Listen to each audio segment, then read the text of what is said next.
Pues vamos a recibir durante los próximos minutos a nuestro compañero José Ignacio Blanco y son minutos dedicados para hablar de salud.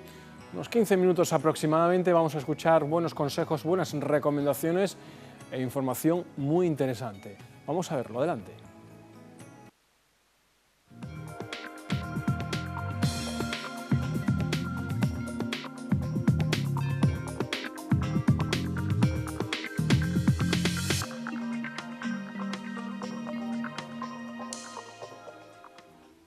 Hola amigos, saludos, muy buenas tardes.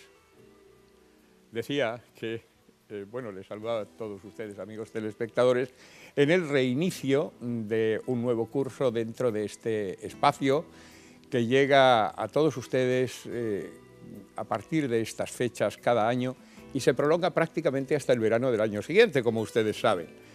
Naturalmente, este es un espacio que ha nacido con la colaboración inestimable del Colegio de Farmacéuticos de Córdoba. Precisamente cerramos la edición del pasado año con el presidente del Colegio de Farmacéuticos de Córdoba, Práxedes Cruz, que va a ser quien reinicie la actividad en este nuevo curso, además con motivo de algo verdaderamente importante. Señor Cruz, buenas tardes. Buenas tardes. La verdad es que han llevado ustedes, porque de ello no hablamos prácticamente en el cierre, a pesar de que ya montar algo tan importante como es este 19 Congreso Nacional Farmacéutico, que va a tener lugar en Córdoba desde el día 22 al 24 de octubre, en realidad 3 días, con una presencia de ponentes increíbles, de paneles, de todo eso hablaremos dentro de un momento. Y no me dijo nada y llevaban trabajando y preparándolo, yo me imagino que mucho tiempo, porque poner en pie un congreso como este no es precisamente cosa de 4 o 5 puntadas, sino de muchos meses.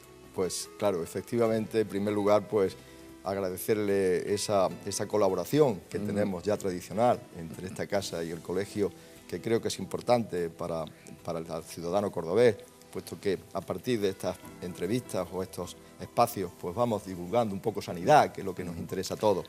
Y efectivamente no era casual que no habláramos en nuestra última intervención de este congreso. Y lo digo en base a que teníamos muchísimas dudas de dónde se iba a celebrar. Es una desgracia que padecemos en Córdoba y que el no tener unas estructuras claves que nos permitan efectuar este tipo de eventos que tanto benefician tanto a los que lo organizan, en este caso nosotros, como a la propia ciudad. Por supuesto. Exacto, por supuesto. Pues no existe todavía, espero que de una forma inmediata se le ponga final a este padecimiento, porque es un padecimiento Sin para duda. la ciudad, y estoy convencido de que las autoridades deben de ponerse mano a la obra y de una manera o de otra dotar a Córdoba de una infraestructura que permita estos eventos en la ciudad. Bueno, pues no teníamos claridad de dónde se iba a celebrar, habíamos hecho algunas apuestas, primero en lo que más nos gustaba, que era el Palacio de Congresos de la calle Torrijos, pero sabíamos que estaba inmerso en un proceso de obra. Tuvimos que poner un segundo plan, el plan B que llamábamos, para, en caso de que Torrijos no estuviese en las fechas que íbamos a realizarlo, en las condiciones óptimas de podernos acoger, optar por ese segundo plan B. Esa indecisión fue la que me hizo ser prudente en nuestra conversación y no adelantar acontecimientos que después se podían cambiar. Hoy ya es una realidad y hoy sí puedo decir cosas con absoluta fiabilidad.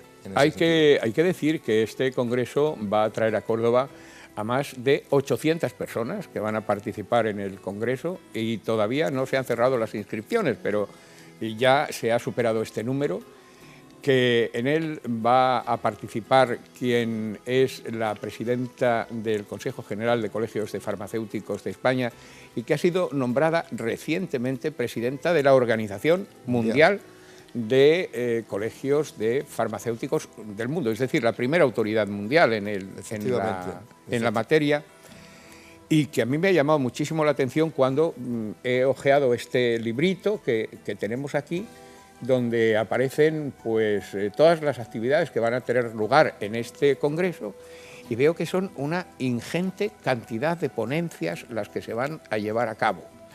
Me ha llamado especialmente la atención una algo que ustedes han titulado la Declaración de Córdoba. Efectivamente. Más o menos. Efectivamente. Y me ha llamado muchísimo la atención precisamente porque es algo que marca dentro de la historia del propio colegio, de los propios colegios farmacéuticos, y para los farmacéuticos, bueno, pues algo de trascendencia. A mí me gustaría saber qué es esa declaración, en qué consiste, en qué pone el acento. Efectivamente, pues efectivamente, como ya dice, los días 22, 23 y 24 de octubre vamos a celebrar este congreso y la participación, insisto, ha sido enorme, tanto de congresistas como de ponencias, como de póster, etcétera, etcétera. Hemos superado, o estamos a punto de superar casi los 800, lo cual significa que mi profesión está muy viva, muy expectante, muy inquieta y con muchísimas ganas de trabajar y de evolucionar. El denominado documento Córdoba, que yo agradezco a mi presidenta Carmen Peña, que ha sido, como bien dice, elegida como presidenta de la FIP, de la Federación Internacional de Farmacia a nivel mundial, lo cual representa también un refrendo para el modelo farmacéutico español, sin duda. No cabe duda. Ese documento que se ha bautizado como documento Córdoba, o esa declaración Córdoba, es un documento que se ha trabajado durante 2 años en el Consejo General de Colegios. Es un documento que han participado presidentes de todos los colegios de España, universidades, sociedades científicas, empresariales, todo el mundo, distribución, todo el mundo de la farmacia se ha reunido alrededor de ese denominado documento Córdoba. Y efectivamente es un documento trascendental, es un documento que viene a marcar un antes y un después en la farmacia española. ¿Por qué? La farmacia española no es ajena a los cambios que se están produciendo en nuestro país, cambios acelerados por motivos económicos, pero también por roles sociales, por conductas y por tipo de población a la que atender. El farmacéutico tradicionalmente ha sabido, y en esta ocasión no va a ser distinto, adaptarse a las necesidades de la sociedad. Es decir, nosotros somos profesionales sanitarios que hemos demostrado y demostraremos que somos capaces de dar respuesta a lo que la sociedad en cada momento nos va pidiendo. En ese documento Córdoba se van a recoger las directrices de esa evolución, de ese puesta a punto. Yo no diría cambio. Cambio no, porque somos constantes en nuestras maneras y somos sanitarios, Cierto. somos fieles a nuestros pacientes, pero sí adaptación a nuevas necesidades de esa sociedad española. Insisto en ese documento Córdoba que se va a dar a conocer el día jueves 23 en la parte más nuclear del Congreso, pues va a ser un documento trascendental para la farmacia española. Yo he dicho siempre que el primer agente de salud que tenemos en nuestro país es precisamente el farmacéutico en su oficina de farmacia, y es algo sin duda cierto, porque nos da tranquilidad, porque nos favorece a la hora de una orientación determinada. Hay veces que el médico incluso no conoce en profundidad, sencillamente porque el paciente no se lo dice, por ejemplo, el resto de medicinas que toma, el polimedicado, pues, y sobre todo si es una persona mayor, a veces hasta ni recuerda lo que está tomando, y es el farmacéutico el que detecta, y esto es importantísimo, la incompatibilidad que puede haber entre una medicina y otra, y va a dar respuesta a este problema que en caso contrario hubiera traído ciertos problemas, a veces graves, al propio paciente. El contar con un agente de salud de este nivel, a menos de 1 kilómetro siempre, o quizá menos, en cualquier punto de España, bueno, es algo que tiene un valor verdaderamente increíble y que yo no me canso de traer aquí porque creo que en el mundo, no sé si existe otra situación similar, lo desconozco, pero desde luego si existe otro lugar en el mundo con estas mismas ventajas para todos los ciudadanos, yo felicito a ese país. En España lo tenemos, gracias a Dios. Hay una ponencia que veo aquí que es importante, es la referida a la farmacia comunitaria. Efectivamente. ¿Qué es exactamente este concepto de farmacia comunitaria? Porque es que yo creo que la farmacia es que de hecho es comunitaria en estos momentos. ¿Qué quieren decir ustedes cuando dicen esto? Hay que aclarar muy bien 2 cosas. Primero, yéndonos un poquito para atrás, este es un congreso nacional, lo organiza la organización del Consejo General de Colegios, que es nuestro órgano superior, donde nos agrupamos todos los colegios provinciales. Y también hay que aclarar que el farmacéutico que es más conocido el que es el que todo el mundo le viene a la cabeza cuando se habla de farmacia, es precisamente el farmacéutico de oficina de farmacia. Efectivamente, es la cara visible de la toda profesión. una organización. Efectivamente. Pero detrás nuestra, y ese farmacéutico que ejerce como titular de oficina de farmacia, se le conoce como farmacia comunitaria. Es decir, a la oficina de farmacia, a la actividad del farmacéutico dentro de la oficina de farmacia, se le conoce como farmacia comunitaria. Hay otra farmacia, que es la farmacia hospitalaria, donde trabajan también farmacéuticos, pero en el ámbito del hospital. Y esa es otra parcela de nuestra profesión. Otras parcelas de la profesión es la investigación, la industria, la distribución, la docencia, donde también trabajan la administración, que también trabajan compañeros allí, y son ámbitos de trabajo distintos del de farmacia comunitaria. Una de las ponencias, es cierto que la base del grupo colegial, de los colegiados, son farmacéuticos de oficinas de farmacia, pero también hay una gran cantidad de compañeros que ejercen en otros ámbitos. En la ponencia de farmacia comunitaria es la que se refiere al farmacéutico dentro de su actividad de oficina de farmacia. Y ahí en esa ponencia se viene a poner de manifiesto y se viene a exponer ese cambio, esa farmacia asistencial, ese volver a poner el acento en una atención muy personalizada al paciente. Los pacientes de hoy no son los mismos que los pacientes de hace 15 años. Justamente así comenzábamos nosotros precisamente esta entrevista hoy. Efectivamente, hoy es un paciente crónico, polimedicado, que tiene además una gran dependencia en el eje sociosanitario también, claro. Porque es un paciente que o está internado en una residencia o vive en su ámbito de particular, pero necesita una prestación casi un poco domiciliaria, que es la que el farmacéutico puede dar y puede ser muy importante dentro de ese grupo, de ese cuerpo de sociosanitario. El farmacéutico puede ejercer un gran papel. Nosotros apostamos a eso, apostamos a una farmacia más integrada en el sistema sanitario público. De hecho, se han firmado ya acuerdos con el Ministerio para integrar aún más a esa farmacia dentro del sistema sanitario público y a dar a los usuarios de la oficina de farmacia una atención personalizada y adecuada al momento social que estamos viviendo. En realidad se trata de ajustarse a las necesidades del tiempo que estamos viviendo. Efectivamente. Cada vez tenemos una población de mayor edad. Correcto. Consecuentemente va a necesitar muchísimo una mayor más atención en ese control de esa cantidad de fármacos que se toman para hacer, por ejemplo, un sistema personalizado de dosificación, donde el paciente tenga su medicación perfectamente detallada, que no tenga ningún tipo de duda a la hora de tomar esa medicación, con lo cual habrá un cumplimiento farmacológico que facilitará y mejorará la salud del enfermo.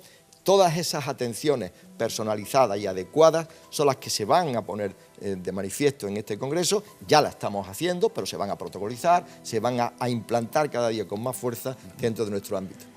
Quiero recordar que la última vez que estuvo usted aquí, cerramos precisamente el ciclo con una interesantísima intervención suya, hablábamos de algo que en ocasión desconcierta al paciente y que quiero yo volver a traer aquí, y es que quizá el que la Junta esté llevando a cabo este trabajo de subasta de medicamentos, que sin duda ninguna está ahorrando, de hecho, al sistema público de salud muchísimo dinero, que no baja la calidad de los clientes, sí que tiene, desde el punto de vista operativo, algunos problemas, algunas incidencias, que en ocasiones pueden desconcertar incluso al paciente. A mí me gustaría que recordásemos un poco aquella intervención. Agradezco muchísimo y con mucho gusto paso a aclararlo.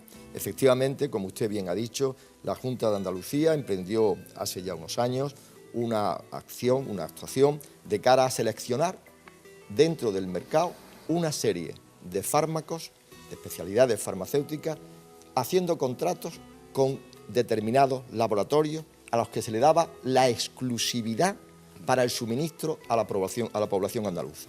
Efectivamente, esto desde el punto de vista económico, pues supone un ahorro al que nosotros los farmacéuticos no nos podemos de ninguna manera oponer, sino potenciar y ayudar. Pero al mismo tiempo, y también lo advertimos en su momento, esto podría traer algunas consecuencias que desgraciadamente nos dan la razón pasados ya esos 2 años de vigencia de esos medicamentos seleccionados. Y es lo que quiero aclararle.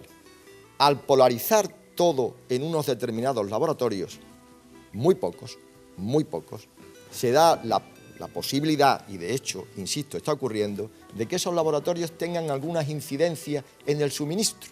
Es decir, por causas ajenas a la voluntad del farmacéutico, se producen lo que se llaman desabastecimientos. No hay cantidad suficiente de fármacos de esa marca concreta que la Junta ha elegido y ha hecho un contrato con ese laboratorio a disposición del mercado.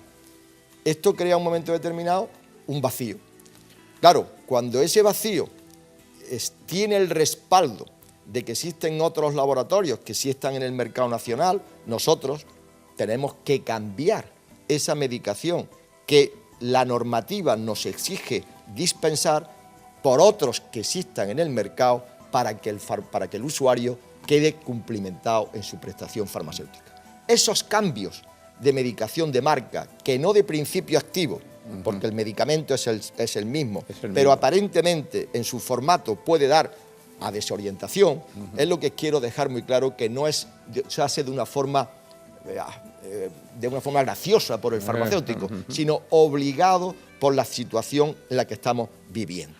Y por último, no me gustaría dejar también constancia que ojalá no ocurra que, claro, esos laboratorios que ya no están en el mercado andaluz porque no se les da esa posibilidad de contratación, pues lógicamente abandonan esa parte del mercado, que es otro riesgo de la selección. Con lo cual se podría dar la situación, ojalá no ocurra, de que dado el corte en el laboratorio seleccionado porque no tenga capacidad de suministrar, tampoco tengamos esa segunda parte de la medicación de una forma fácil, puesto que se ha retirado del mercado andaluz. Pero eso todavía no se ha producido. Pero yo hago la advertencia y lo dejo claro y lo pongo en manos de la Administración, que estoy seguro que debe y puede poner remedio a esa posible situación. Porque la alternativa, ¿cuál pues sería, a lo mejor, el modificar un poco esas subastas, dando cabida, a lo mejor, en vez de a un solo suministrador, a 2 o 3 suministradores, para que en caso de deficiencia de uno u otro siempre hubiese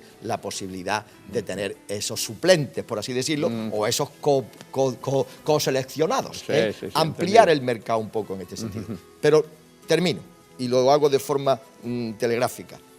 Tengan la seguridad de que el farmacéutico siempre le va a dar a usted la medicación correspondiente, y no piense que lo hacemos de una forma graciosa cuando cambiamos, sino obligados por la situación y por la normativa. Porque no existe realmente en ese momento el medicamento que ha sido prescrito, que está seleccionado por la Junta de Andalucía, porque se ha producido en un momento determinado una ruptura de stock que crea un desabastecimiento y por tanto nos vemos obligados a dos cosas. Uno, nunca lo vamos a hacer, a decirles no tenemos el medicamento, por supuesto vamos a dar el que tengamos, pero eso va a hacer que haya un cambio, a lo mejor en un espacio de tiempo muy corto, con lo cual se pierde un poco de credibilidad del paciente, que es el que yo quiero dejar aquí suficientemente claro. El farmacéutico le va a dar siempre el medicamento que la normativa le exige, o en su caso, aquel que le sirva a usted para cumplir su medicación.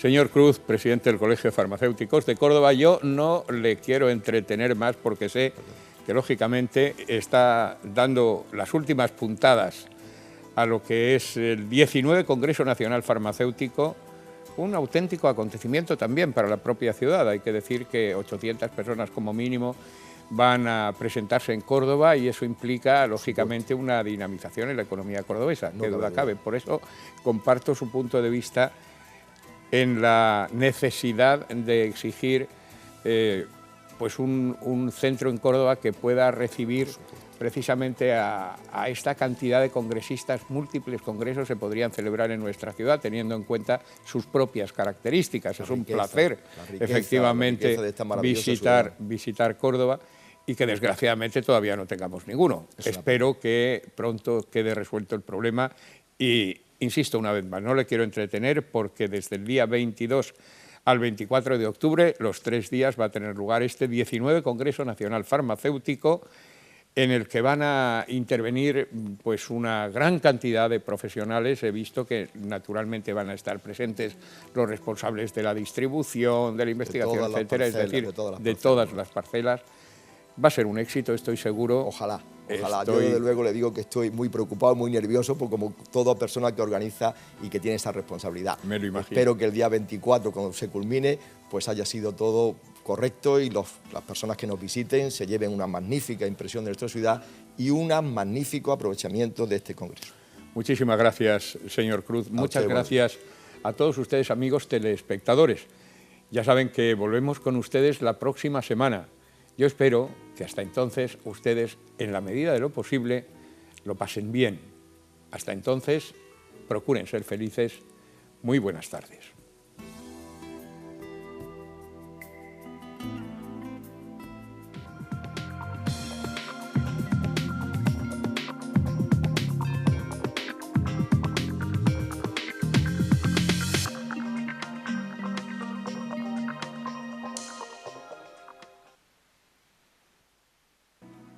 Pues un día más, ahí queda nuestro compañero José Ignacio Blanco, su sección de salud, y bueno, ya saben ustedes que han debido de prestar mucha atención a todo lo que hemos escuchado y oído.